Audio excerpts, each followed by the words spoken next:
Intern চিকিৎসকদের দুঃখ প্রকাশ আর শাস্তি প্রত্যাহারে স্বাস্থ্যমন্ত্রীর আশ্বাসে দেশের কয়েকটি হাসপাতালের অচলাবস্থার অবসান।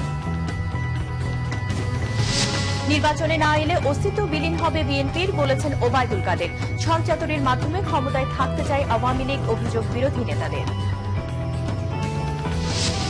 বিজিএমইএ ভবন ভাঙতে 3 বছর সময় চাইবেন গার্মেন্টস শিল্পের নেতারা। 24 ঘণ্টায় ভেঙে ফেলা সম্ভব, বলছেন পরিকল্পনাবিদরা। উত্তরায় জমি দেওয়ার আশ্বাস বাণিজ্যমন্ত্রী। রাজধানীর হাজারীবাগে সব ট্যানারি কারখানা অবিলম্বে বন্ধের নির্দেশ হাইকোর্টের। পাঠ্যপুস্তকে সুপরিচিত লেখকদের বাদ দেওয়া কেন বেআইনি নয়, জানতে চেয়ে। দেখছিলেন উজালা পেইন্ট সংবাদ শিরোনাম।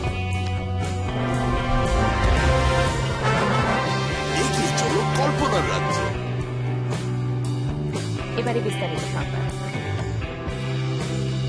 দুঃখ প্রকাশ করে ইন্টার্ন চিকিৎসকদের ধর্মঘট অবসানের ঘোষণা আর স্বাস্থ্যমন্ত্রীর পক্ষ থেকে শাস্তি প্রত্যাহারের আশ্বাসের মধ্য দিয়ে শেষ হল দেশের কয়েকটি হাসপাতালের অচলাবস্থা। সকালে স্বাস্থ্যমন্ত্রীর সঙ্গে সাক্ষাৎ শেষে নিজেদের ধর্মঘট প্রত্যাহারের সিদ্ধান্তের কথা জানান ইন্টার্ন চিকিৎসক সভাপতি। একই সঙ্গে মন্ত্রী বলেন, রোগীদের জিম্মি করে কোনো কর্মসূচি পালন করা যাবে না। অবশেষে ভোগান্তির অবসান। সোমবার সকালে স্বাস্থ্যমন্ত্রীর সাথে সাক্ষাতে ক্ষমা প্রার্থনা করে ধর্মঘট প্রত্যাহার করে নেন ইন্টার্ন চিকিৎসকরা। নিজেদের ভুল বুঝতে পারায় 4 ইন্টার্ন চিকিৎসকের শাস্তি মওকুফ করা হয়েছে বলে জানান স্বাস্থ্যমন্ত্রী। রোগীদের এই কষ্ট দেখে আমি উপলব্ধি করেছি যে এই সংকটের একটা সমাধান হওয়া উচিত। তবে এই ধরনের ঘটনা যেন পুনরাবৃত্তি না ঘটে, আমি তাদেরকে বলেছি এই ধরনের ঘটনা তারা ঘটাবে না ভবিষ্যতে। কোনোভাবেই জনগণের জিম্মি করে কোনো ধর্মঘট করা যাবে না। এবং রিপোর্টের ভিত্তিতে স্বাস্থ্য ব্যবস্থা নেওয়া হয়েছিল, এটা আমি জনগণের দিকে তাকিয়ে আমার রোগীদের শিক্ষা করে আমি এটা প্রত্যাহার করে নিলাম। ইন্টার্ন চিকিৎসক নেতা তানজিমুল হক বলেন, ধর্মঘট প্রত্যাহার করে সোমবারই কাজে ফিরবে সব মেডিকেল কলেজের ইন্টার্ন চিকিৎসকরা। আমরা আমাদের অবস্থান থেকে যতটুকু হচ্ছে বলা দরকার এবং হচ্ছে ক্ষমা চাওয়া দরকার। আমাদের ভুলগুলো আমরা স্বীকার করি। জাস্ট হচ্ছে আমরা ইন্টার্নশিপ শুরু করলাম, নবীন চিকিৎসক, অর্থাৎ একটু ভুল হতেই পারে। সেই প্রেক্ষিতে হচ্ছে উনি আমাদের বিষয়টা একটু ক্ষমা সুন্দর দৃষ্টিতে দেখেছেন, যার প্রেক্ষিতে উনি হচ্ছে আমাদের যে স্থগিত আদেশ যেটা ছিল সেটা তুলে নিয়েছেন এবং আমরা এখন থেকে আমাদের যে ধর্মঘট যেটা ছিল সেটাও আমরা হচ্ছে প্রত্যাহার করে নিয়েছি। ধর্মঘটের সূত্রপাত 19 ফেব্রুয়ারি বগুড়ার শহীদ জিয়াউর রহমান মেডিকেল কলেজ হাসপাতালে। ফ্যানের সুইচ কোথায়? ইন্টার্ন চিকিৎসকের কাছে এমন তথ্য জানতে চাওয়ায় রোগীর স্বজনদের উপর খেপে যান ইন্টার্ন চিকিৎসকরা। শেষ পর্যন্ত ইন্টার্ন চিকিৎসকদের মারধরেরও শিকার হন রোগীর স্বজনরা। বিষয়টি তদন্ত করে 4 ইন্টার্ন চিকিৎসকের সনদ 6 মাসের জন্য স্থগিতের সিদ্ধান্ত নিয়েছিল স্বাস্থ্য ও পরিবার কল্যাণ মন্ত্রণালয়। সঞ্জিদ আহমেদ, বাংলাভিশন, ঢাকা। এদিকে অবশেষে আন্দোলন প্রত্যাহার করেছেন বগুড়ার ইন্টার্ন চিকিৎসকরা। স্বাস্থ্যমন্ত্রীর আশ্বাসে লিখিত কপি পাওয়ার পরই তারা আন্দোলন প্রত্যাহার করে কাজে যোগ দেন। সন্ধ্যায় বগুড়া মেডিকেল কলেজ হাসপাতালে ফ্যাক্সের মাধ্যমে তাদের কাছে স্বাস্থ্যমন্ত্রীর আশ্বাস বার্তা পৌঁছেন। তা গ্রহণের পরে কাজে যোগ দেন ইন্টার্ন চিকিৎসকরা। এর আগে ইন্টার্ন চিকিৎসকদের মুখপাত্র প্রতিকুদ্দুর জানিয়েছিলেন, 4 ইন্টার্ন চিকিৎসকের শাস্তি বাতিল সহ 7 দফা দাবি আদায়ের লিখিত কাগজ পেলেই কাজে যোগ দেবেন তারা।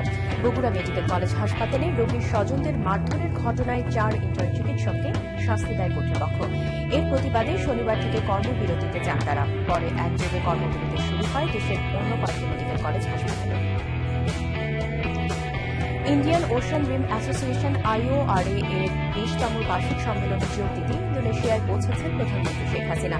স্থানীয় সময় বিকাল 3টায় জাকার্তার হালিম কারদানা বিশ্বকাপ আন্তর্জাতিক বিমানবন্দরে পৌঁছান তিনি। বিমানবন্দরে প্রধানমন্ত্রী শেখ হাসিনাকে অভ্যর্থনা জানান দেশটির মহিলা ক্ষমতায়ন ও চিলড্রেন প্রোটেকশন মন্ত্রী ইউহানা সুসানা এবং জাকার্তায় বাংলাদেশের রাষ্ট্রদূত মেজর জেনারেল আজমল কবির। এর আগে 3 দিনের সফরে সকাল 8:40 বাংলাদেশ বিমানের একটি ফ্লাইটে ঢাকা ছাড়েন তিনি। বিমানবন্দরে তাকে বিদায় জানান মন্ত্রিপরিষদ সদস্য সহ সরকারের ঊর্ধ্বতন কর্মকর্তারা। সফরে জাকার্তা কনভেনশন হলে সম্মেলনের উদ্বোধনী অনুষ্ঠানে যোগ দেওয়ার পাশাপাশি শীর্ষ নেতাদের সাথে বৈঠকও করবেন প্রধানমন্ত্রী। সেখানে এক ডিবেটেও অংশ নেবেন তিনি। 21টি দেশের রাষ্ট্র ও সরকার প্রধান ছাড়াও সংশ্লিষ্ট কর্মকর্তারা এবারের সম্মেলনে অংশ নিচ্ছেন। বুধবার প্রধানমন্ত্রী শেখ হাসিনার দেশে ফেরার কথা রয়েছে। আগামী নির্বাচনে না এলে বিএনপির অস্তিত্ব বিলীন হয়ে যাবে বলেছেন আওয়ামী লীগের সাধারণ সম্পাদক ওবায়দুল কাদের। বর্তমান নির্বাচন কমিশনকে শক্তিশালী, স্বাধীন ও নিরপেক্ষ বলেও উল্লেখ করেন তিনি। প্রয়াত আব্দুল জলিলের চতুর্থ মৃত্যুবার্ষিকী উপলক্ষে সকালে নওগাঁয় এক স্মরণ সভায় যোগ দেওয়ার আগে সাংবাদিকদের কাছে তিনি এসব কথা বলেন। ওবায়দুল কাদের বলেন, এই কমিশনের অধীনে সব নির্বাচনই স্বাধীন ও নিরপেক্ষ হবে, এরই মধ্যে তা প্রমাণিত। আগামী নির্বাচন বিএনপিকে আসতেই হবে বলেও মন্তব্য করেন তিনি। ওবায়দুল কাদের নওগাঁয় আব্দুল জলিলের কবরে শ্রদ্ধা নিবেদন ও মোনাজাত করেন।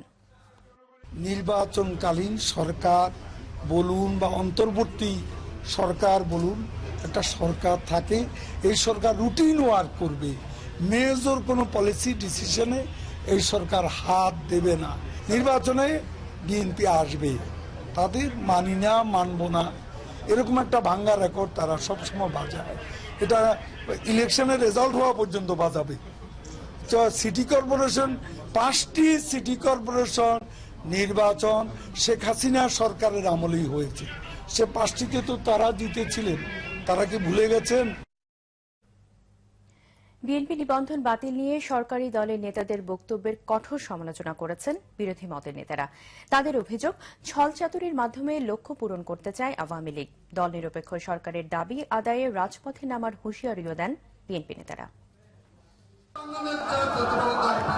বিএনপির সিনিয়র ভাইস চেয়ারম্যান তারেক রহমানের 11তম কারাবন্দী দিবস উপলক্ষে রাজধানীর ইঞ্জিনিয়ার্স ইনস্টিটিউশনে আলোচনা সভার আয়োজন করা হয়। বিরোধী মতের নেতারা অভিযোগ করেন, জাতীয়তাবাদী শক্তিকে ধ্বংস করতেই বিএনপি নেতা কর্মীদের বিরুদ্ধে মামলা হামলা করা হচ্ছে।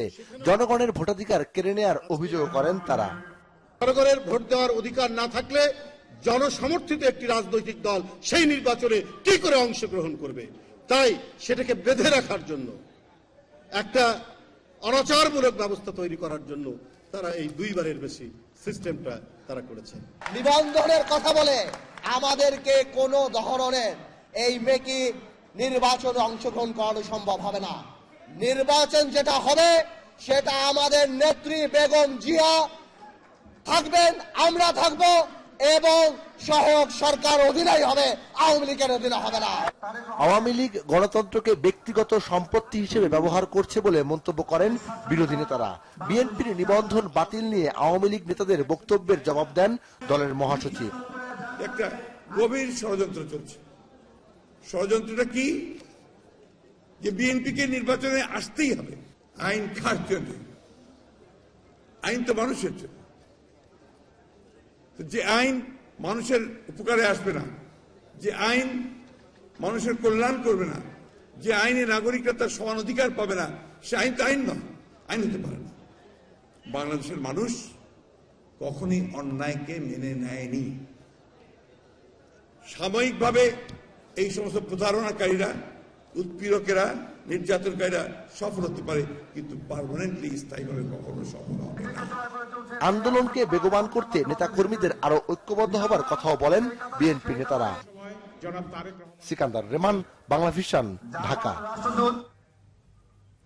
বিজিএমইএ ভবন ভাঙতে 3 বছর সময় চাওয়ার প্রস্তুতি নিচ্ছে তৈরি পোশাক প্রস্তুত ও রপ্তানিকারকরা। রায় পুনর্বিবেচনার আবেদন আপিল বিভাগে খারিজ হওয়ায় নতুন ভবন তৈরির জন্য উত্তরায় জমিও নিচ্ছে সংগঠনটি। তবে ভবন ভাঙতে বাধ্য হলেও ভবনের স্পেস ক্রেতাদের ক্ষতিপূরণ দেওয়ার বিষয়ে এখনো কিছু ভাবছে না বিজিএমইএ নেতারা। এদিকে ভবন ভাঙতে 3 বছর সময় চাওয়াকে অযৌক্তিক অভিহিত করে পরিকল্পনাবিদরা বলেছেন, 24 ঘণ্টায় বিজিএমইএ ভবন ভেঙে ফেলা সম্ভব। জলাধার আইন লঙ্ঘন করে 1998 সালে শুরু হয় পোশাক শিল্প মালিকদের সংগঠন বিজিএমইএ ভবন গড়ার কাজ। তৎকালীন প্রধানমন্ত্রী শেখ হাসিনা ভবনটির ভিত্তিপ্রস্তর স্থাপন করেন। ভবন তৈরির কাজ শেষ হলে 2006 সালের অক্টোবরে তখনকার প্রধানমন্ত্রী বেগম খালেদা জিয়া ভবনটির উদ্বোধন করেন। হাতিরঝিল প্রকল্প এলাকায় গড়ে ওঠা 3.25 লাখ বর্গফুটের 16তলা ভবনটিতে রয়েছে বিজিএমইএ অফিস ও 2টি ব্যাংকের শাখা ছাড়াও প্রায় 30টি ব্যক্তি মালিকানাধীন প্রতিষ্ঠান। ভবনটিকে অবৈধ ঘোষণা করে দেওয়ার রায় পুনর্বিবেচনার আবেদনও শেষ পর্যন্ত খারিজ হয়ে যাওয়ায় ভাঙতেই হচ্ছে বিজিএমইএ ভবন। তবে রপ্তানি বাণিজ্য ক্ষতিগ্রস্ত হবার অজুহাতে ভবনটি ভাঙতে আরো 3 বছর সময় চান বিজিএমইএ নেতারা। আমরা যেহেতু মেনে নিছি, আমরা চাচ্ছি যে আমাদের একটা যৌক্তিক সময় যদি দেওয়া হয় আমরা অন্যত্র সরে যাব, সেটা উত্তরায় হোক, সেটা পূর্বাঞ্চলে হোক, যেখানেই পাই আমরা চলে যাব। সেই জন্য আগামী বৃহস্পতিবার একটা টাইম প্রেয়ার আমরা করব মহামান্য আদালতে। হঠাৎ করে যদি এই অফিসটা অন্য জায়গায় শিফট করতে হয় তাহলে আমদানি রপ্তানিতে বিরাট একটা প্রতিক্রিয়ার সৃষ্টি হবে। হাতিরঝিলের ক্যান্সার ও বিস্ফোরা আখ্যা পাওয়া বিজিএমএ ভবন ভাঙতে গড়িমসি যুক্তিসঙ্গত মনে করছেন না এই পরিকল্পনাবিদ। যাকে ফাঁসি দেওয়া হয়েছে সে নিশ্চয়ই বলতে পারে না আমরা স্বর্ণের রজ্জু দিয়ে ফাঁসিতে ঝুলব।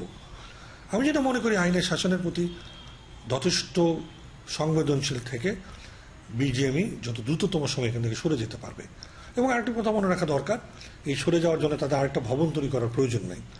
অজস্র এই 50,000 স্কোয়ার ফিট অজস্র ভবন গুলশান, বনানী, বাড়িধারার কমার্শিয়াল ডিস্ট্রিক্টে খালি পড়ে আছে। সেরকম একটা ভবন তারা ভাড়া নিয়ে দ্রুতই চলে যেতে পারে। এখনকার যে আধুনিক পদ্ধতি, টেকনোলজি, মাত্র 24 ঘন্টার মধ্যে বিভিন্ন ভবনটাকে নামিয়ে দেওয়া যায়। গৃহায়ন ও গণপূর্ত মন্ত্রণালয়ের অনুমতি ছাড়া খাল ভরাট করে ভবন তৈরির অভিযোগে 2011 সালে বিজিএমইএ ভবনকে অবৈধ ঘোষণা করেন হাইকোর্ট। এরপর প্রায় 6 বছরের দীর্ঘ আইনি লড়াই শেষে গেল রবিবার আপিল বিভাগেও খারিজ হয়ে যায় ভবন রক্ষার আবেদন। জিয়াউল হক সবুজ, বাংলা ভিশন, ঢাকা। এদিকে বিজিএমইএ ভবন নির্মাণের জন্য উত্তরায় একটি জায়গা দেওয়া হবে বলে জানিয়েছেন বাণিজ্য মন্ত্রী তোফায়েল আহমেদ। এ ভবন ভেঙে ফেললেও পোশাক শিল্পে কোনো অস্থিরতা তৈরি হবে না বলে আশা করেন তিনি। সচিবালয়ে সাংবাদিকদের কাছে তিনি এ মন্তব্য করেন। আমরা এখন চিন্তা করছি, অলরেডি তারা আবেদন করেছেন যে উত্তরায় কোন একটা জায়গায় আমরা তাদেরকে জমি দেব এবং তারা 2-3 বছরের মধ্যে বিজিএমইএ ভবন তৈরি করবে। সব জায়গায় তো অফিসটা চলে গেলেই যে বিজিএমইএর কার্যকলাপ বন্ধ হয়ে যাবে তা না, সর্বোচ্চ আদালতের রায় আমাদের সকলকে গ্রহণ করতে হবে। সুতরাং আমি মনে করি না যে এতে আমাদের শ্রমঘন যে শিল্প তার কোনো ক্ষতি হবে। এই রাজধানীর হাজারীবাগের সব ট্যানারি কারখানা অবিলম্বে বন্ধের নির্দেশ দিয়েছে হাইকোর্ট। সোমবার বিচারপতি সৈয়দ রেফাত আহমেদ ও বিচারপতি মোহাম্মদ সেলিমের সমন্বয়ে গঠিত হাইকোর্ট বেঞ্চ এই আদেশ দেন। একই সাথে আগামী 6 এপ্রিলের মধ্যে এসব অস্থানান্তরিত ট্যানারি বন্ধে কি কি পদক্ষেপ নেওয়া হয়েছে তা জানতে সংশ্লিষ্টদের নির্দেশ দিয়েছেন হাইকোর্ট। এই সংক্রান্ত রিটের সম্পূরক আবেদনের শুনানি নিয়ে আদালত এই নির্দেশ দেন। আদালতে আবেদনের পক্ষে ছিলেন বাংলাদেশ পরিবেশ আইনজীবী সমিতি বেলার সৈয়দা রিজওয়ানা হাসান। যে সমস্ত ট্যানারি এখনো হাজারীবাগ থেকে সাভারে যায়নি, যারা এখনো আদালতের নির্দেশ মেনে সরকারের তাগিদা মেনে স্থানান্তরিত হয়নি, তাদেরকে যাতে অবিলম্বে বন্ধ করে দেয়া হয় এবং তাদের গ্যাস, পানি, বিদ্যুৎ এবং অন্যান্য সংযোগ বিচ্ছিন্ন করে দেয়া হয়, সেজন্য ডিপার্টমেন্ট অফ এনভায়রনমেন্টকে, পরিবেশ অধিদপ্তরকে ব্যবস্থা গ্রহণ করতে বলেছেন। আদালত বলেছেন যে মূল রায়ের সময়সীমা, সরকারের চাপ এবং পেনাল্টি, কোনো কিছুতেই যখন কাজ হচ্ছে না, ওরা রিলোকেট করছে না, তখন আর ওদেরকে এখানে কার্যক্রম পরিচালনা করতে দেয়া কোনোভাবেই যৌক্তিক না। পাঠ্যপুস্তক থেকে সুপরিচিত লেখকদের লেখা বাদ দেয়া কেন বেআইনি ঘোষণা করা হবে না জানতে চেয়ে রুল জারি করেছে হাইকোর্ট। 4 সপ্তাহের মধ্যে রুলের জবাব দিতে বলা হয়েছে। হেফাজতে ইসলামের চাপে এই ধরনের পরিবর্তন আনা হয়েছে বলে দাবি রিটকারীদের। পাঠ্যপুস্তকে বিভিন্ন লেখা নিয়ে এবছরের শুরু থেকেই দেখা দিয়েছে নানা বিতর্ক, যার অন্যতম ছিল বিভিন্ন শ্রেণীর পাঠ্যপুস্তক থেকে দেশের সুপরিচিত লেখকদের লেখা বাদ দেয়া।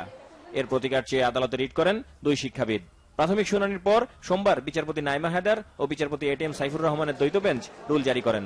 যেরকম এখানে গোলাম মুস্তফার কবিতা বাদ হয়েছে, রুদ্র মোহাম্মদ শহীদুল্লাহ সাহেবের কবিতা বাদ দিয়েছে, এখানে আপনার শরৎচন্দ্রের সাহিত্য বাদ দিয়েছে। কেন এই সমস্ত কবিতাগুলো যে বাদ দেওয়া হয়েছে না, এটা কেন বেআইনি ঘোষণা হবে না, কর্তৃত্ব বহির্ভূত, এবং কেন এটা আইনের সঙ্গে সঙ্গতিপূর্ণ নয়। এবং আমাদের মহামান্য হাইকোর্ট শুনানিতে সন্তুষ্ট হয়ে রুল জারি করেছেন এবং আমরা আশা করি রুল 4 উইকসের মধ্যে আমরা অতি দ্রুত রুল রেডি হলে চূড়ান্ত শুনানি করব। রিটকারীদের দাবি, পাঠ্যপুস্তকগুলোতে আনা পরিবর্তনে শিশুদের মেধা ও মননে অসাম্প্রদায়িক চেতনার বিকাশ ঘটবে না। এই হেফাজতের দাবি অনুযায়ী সেই বাদ দেওয়া পরিবর্তনগুলো করা হয়েছে এবং তাদের দাবি অনুযায়ী নতুন লেখা সেখানে ঢোকানো হয়েছে। এত বড় একটা ঘটনা পাঠ্যপুস্তকে এই স্বাধীন বাংলাদেশে সেটা হয়ে যাওয়ার পরেও এর বিরুদ্ধে সরকার বলি কিংবা আমাদের অন্যান্য বিভিন্ন সচেতন মহল বলি, যেন তারা ব্যাপারটা ভুলেই গেছে। আমাদের সংবিধানে আছে যে ধর্ম নিরপেক্ষতার নীতি, সেইটি বহাল থাকে এবং আমাদের লক্ষ লক্ষ শিশু তারা যেন উদার অসাম্প্রদায়িক হয়ে গড়ে উঠতে পারে। সেই জন্য সরকারকে চাপ দেওয়ার জন্য আমি এই রিট পিটিশন করেছি। আহমেদ সরওয়ার, বাংলা ভিশন, ঢাকা। গত ৩-৪ বছরে থমকে আছে বেসরকারি বিনিয়োগ প্রবৃদ্ধি। অর্থনীতির জন্য এটি ভালো ইঙ্গিত নয় বলে মনে করছেন অর্থনীতিবিদরা। দেশের রাজনৈতিক অনিশ্চয়তা পুরোপুরি না কাটা ও ব্যবসা পরিচালনার ব্যয় বৃদ্ধি এর প্রধান কারণ বলে মনে করেন তারা। অর্থনীতিবিদদের মতে ব্যক্তি বিনিয়োগ বাড়ানো না গেলে ঘোষিত পঞ্চবার্ষিকী পরিকল্পনার প্রবৃদ্ধির লক্ষ্য অর্জনও কঠিন হয়ে পড়বে। সরকারি বিনিয়োগ হয় মূলত রাস্তাঘাট, ব্রিজ নির্মাণ সহ অবকাঠামো উন্নয়নে, যা সহায়ক পরিবেশ সৃষ্টি করে ব্যক্তি বিনিয়োগে। তাই ধরেই নেওয়া হয় সরকারি বিনিয়োগের সমান্তরালে বাড়বে বেসরকারি বিনিয়োগ। কিন্তু 2012-13 অর্থ বছর থেকে সরকারি বিনিয়োগ উল্লেখযোগ্যভাবে বাড়লেও বেসরকারি বিনিয়োগের চেহারা পরিবর্তন হচ্ছে না। এটা কিন্তু ভালো লক্ষণ না, কারণ বেসরকারি বিনিয়োগ হলো আমাদের গ্রোথ প্রবৃদ্ধির ড্রাইভার, মানে এটাকে ইস্যু করে এবং আমাদের কর্মসংস্থান, জাতীয় আয়ের বৃদ্ধি, এগুলোর কিন্তু সবচেয়ে বেশি কন্ট্রিবিউট করে। এখন এটা যেটা হয়েছে যে বেসরকারি বিনিয়োগ করতে হলে কতগুলি বিনিয়োগের আবহ লাগে, আমরা ইনভেস্টমেন্ট এনভায়রনমেন্ট বলছি। সেটার জন্য প্রথম হলো আপনি রাজনৈতিক স্থিতিশীলতা আনবে। এখন হরতাল ইস্যু নাই, কিন্তু রাজনৈতিক অনিশ্চয়তা আছে, কি হবে না হবে। আপনি দেখেন এটা নিয়ে এখন জল্পনা কল্পনা হচ্ছে। কয়েক বছর ধরে আপনার বেসরকারি বিনিয়োগের যে প্রবৃদ্ধি সেটা কিন্তু স্লথ। ফলে সরকারি বিনিয়োগ যদি বাড়ে, ভৌত কাঠামোর অবস্থা যদি আপনার উন্নত হয়, সেই হিসাবে কিন্তু বেসরকারি বিনিয়োগ প্রবৃদ্ধি যেটা সেটা অনেক বেশি আপনার ত্বরান্বিত হওয়ার কথা, সেটা হচ্ছে না। পঞ্চবার্ষিকী পরিকল্পনার শেষ বছর 2019-20 অর্থ বছরে সরকার 8% প্রবৃদ্ধি অর্জন করতে চায়। তা করতে হলে সরকারি বেসরকারি বিনিয়োগকে জিডিপি 34.4% নিতে হবে। ব্যক্তি বিনিয়োগের বর্তমান ধারা বজায় থাকলে তা সম্ভব হবে না বলে মনে করেন তারা। প্রবৃদ্ধির যে লক্ষ্যমাত্রা আমরা স্থির করেছি 2020 থেকে 2030 পর্যন্ত আপনার 8% প্রবৃদ্ধি অর্জন করতে হবে গড়ে প্রতি বছর। তো তার জন্য যে বিনিয়োগ লক্ষ্যমাত্রা জিডিপি শতাংশে, সেখানে আমরা পৌঁছতে পারবো না। এখন এইরকম যেটা অবস্থা আছে না, বিনিয়োগ পরিবেশ এবং সরকারি নীতি, সেটা হলে 34% যাওয়া একটু ডিফিকাল্ট হবে। শুধু বড় অঙ্কের বিনিয়োগের দিকে না তাকিয়ে মাঝারি শিল্প বিকাশে সরকারি নীতি সহায়তা প্রয়োজন বলেও মনে করেন তারা। GM Hasan, Bangla vision, Dhaka. নিচে সিবিসি টাইমস সংবাদ বিরতি, সাথেই থাকুন, ফিরে এসে যা থাকছে।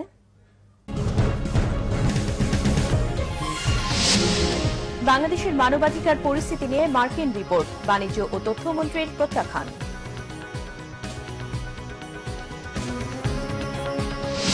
শিগগিরই নতুন জোট ঘোষণা করা হবে জানিয়েছেন এরশাদ।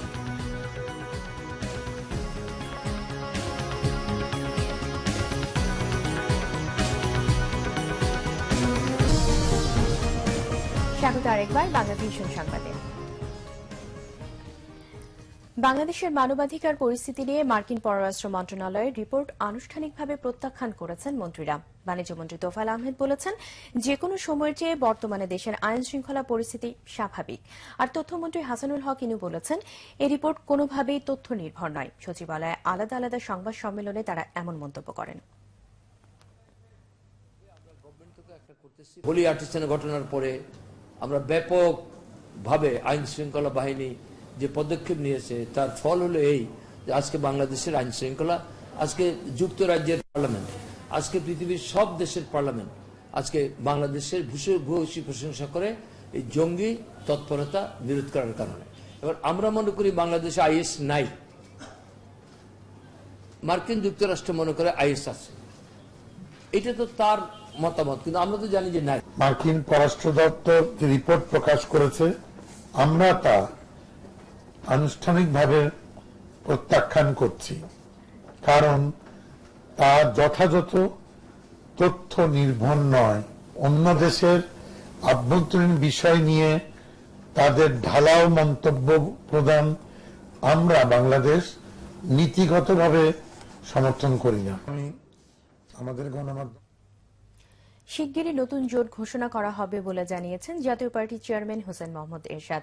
দুপুরে দলের বনানী কার্যালয়ে টাঙ্গাইলের বিএনপি নেতা নুরুল ইসলাম রাজের জাতীয় পার্টিতে যোগদান অনুষ্ঠানে তিনি কথা বলেন। এরশাদ আরও বলেন, সুশাসনের অভাবে সবখানে এখন বিশৃঙ্খলা চলছে, তা জাতীয় পার্টির সামনে সুবর্ণ সুযোগ। প্রতিদিনই জাতীয় পার্টি শক্তিশালী হচ্ছে বলেও দাবি করেন তিনি। বলেন, দলের এখন একটাই লক্ষ্য, আর তা হল ক্ষমতায় যাওয়া। এই লক্ষ্য পূরণে নেতাকর্মীদের আরও সক্রিয় হওয়ার আহ্বান জানান প্রধানমন্ত্রীর বিশেষ দূত এরশাদ। কিছু ভুল ত্রুটি থাকলেও হতদরিদ্রদের মধ্যে অল্প দামে খাদ্য বিতরণ কর্মসূচিতে স্বচ্ছ করতে সচেষ্ট সরকার, জানিয়েছেন কৃষিমন্ত্রী মতিয়া চৌধুরী।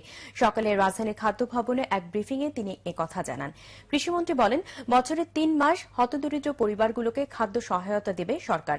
ধান চালের দাম পড়ে যাবে, তাই সরকারের ইচ্ছা থাকলেও সারা বছর এই কর্মসূচি চালু রাখা সম্ভব নয়। ব্রিফিংয়ে খাদ্যমন্ত্রী বলেন, হতদরিদ্র পরিবারকে খাদ্য সরবরাহের কর্মসূচি আগামী নির্বাচনের জন্য সহায়ক হবে। এই কর্মসূচিতে বিভিন্ন অনিয়মের অভিযোগে এরই মধ্যে 2 লাখ কার্ড ও 130টি ডিলারশিপ বাতিল করা হয়েছে বলেও জানান তিনি।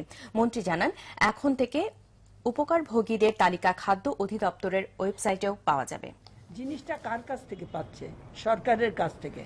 সরকারের যেমন একদিকে তার সিস্টেম ঠিক রাখতে হবে, অন্যদিকে এটা সঠিক ব্যক্তির কাছে পৌঁছে কিনা এই দিকটাও খেয়াল রাখতে হবে।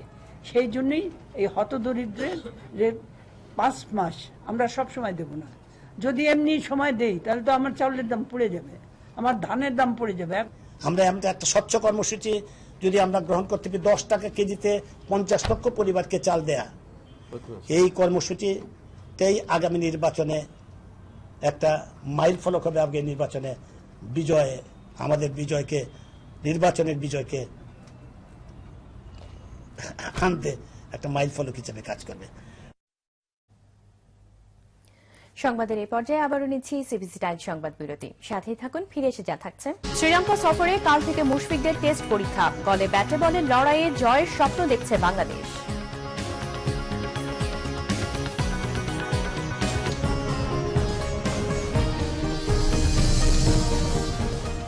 আবারও স্বাগত বাংলা ভিশন সংবাদে। এবার কেমন খেলার সংবাদ।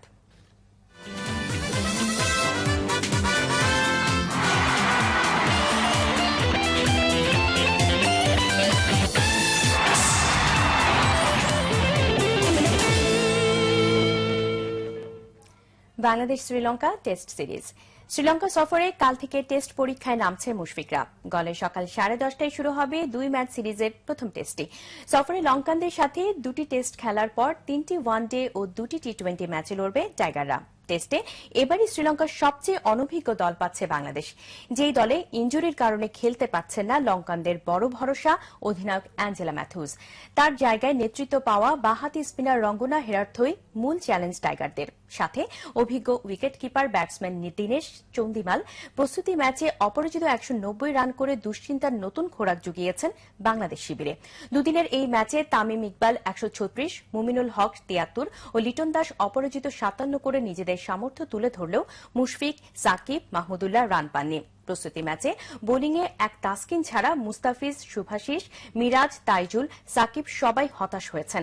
তাসকিন 3টি, মুস্তাফিজ 2টি ও মিরাজ 1টি শিকার পেলেও বাকিরা ছিলেন উইকেট শূন্য। লঙ্কানদের সাথে এর আগে 16টি টেস্ট খেলে তার 14টি হেরেছে এবং অন্য 2টি ড্র করেছে টাইগাররা। তবে লঙ্কানদের মাটিতে সর্বশেষ সিরিজে গল টেস্ট ড্র করার আত্মবিশ্বাস নিয়ে প্রথম টেস্টে মাঠে নামার সুযোগ পাচ্ছে মুশফিক বাহিনী। ফুটবল আয়োজনে কোনো ঘাটতি না থাকলেও সঠিক প্রচারণা ও পদক্ষেপের অভাবে শেখ কামাল আন্তর্জাতিক ক্লাব কাপে দর্শকদের মাঠমুখী করা যায়নি মনে করছেন টুর্নামেন্ট কমিটির চেয়ারম্যান ও চট্টগ্রাম সিটি মেয়র আজম নাসিরউদ্দিন। তবে দক্ষিণ কোরিয়ান ক্লাবের খেলে যাওয়া এবং দেশের বাইরে টুর্নামেন্টের ট্রফি যাওয়ার মধ্য দিয়ে শেখ কামাল ক্লাব কাপের আন্তর্জাতিক পরিচিতি বাড়ছে মনে করছেন টুর্নামেন্টের প্রধান সমন্বয়ক তরফদার মোহাম্মদ রুহুল আমিন।